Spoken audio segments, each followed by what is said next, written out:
We're coming off a banner year when it comes to jalapeno peppers. So what do you do with all these jalapeno peppers? It's the end of the season. Pop, pop, pop, pop, poppers, of course. So here's the first bowl of peppers that we've got, jalapeno peppers, that we picked from our garden here today. And one of the first things you want to do is you want to get a pair of rubber gloves because we're going to slice these and we're going to remove the insides to reduce the heat. Got my rubber gloves on, ready, because the oils from the seeds will get on your hands, and the last thing you want to do is then rub your hands to your eyes, and then you've got jalapeno oils burning your eyes, and it doesn't go away, it doesn't wash off with water. So you want to get your jalapeno, you want to take them, you want to cut them in half, like you see that I've done right here, all of these lying down right here, and you also want to cut the stem in half as well. And the stem is more for decoration. Obviously, you don't eat the stem. Once you cut them in half, you want to take a small spoon, and you want to clean out the seeds from the inside. So I just take this small spoon, I'll then take this and just kind of scoop out the seeds, discard those, and then depending on what level of heat that you want, you could leave a few seeds in, or if you don't want them to be as hot, you take out all the seeds.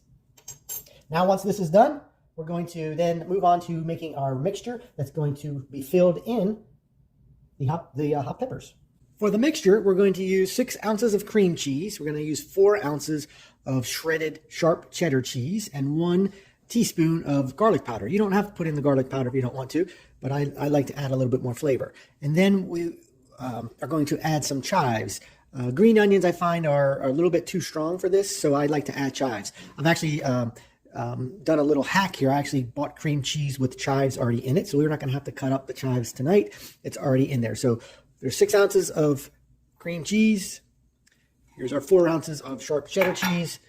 We've got our teaspoon of garlic powder.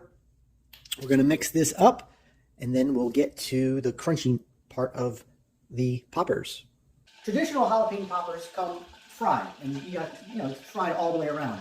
I've found that when you make these from scratch, it's really not worth all the time and effort to fry the whole popper. So what I do is I melt some butter, about a tablespoon of butter. You're going to take a 1/4 cup of panko breadcrumbs, and you're just going to put them in here, get these all nice and buttery. We're going to mix those up. And then once these are done, we're going to stuff the jalapenos with the cream cheese, cheddar cheese mix, and we'll sprinkle a few of these on top. If you prefer to go keto, you don't have to put these breadcrumbs on top. You could either just serve them without these, or you can add some bacon into the cream cheese mix. Now it's time to stuff.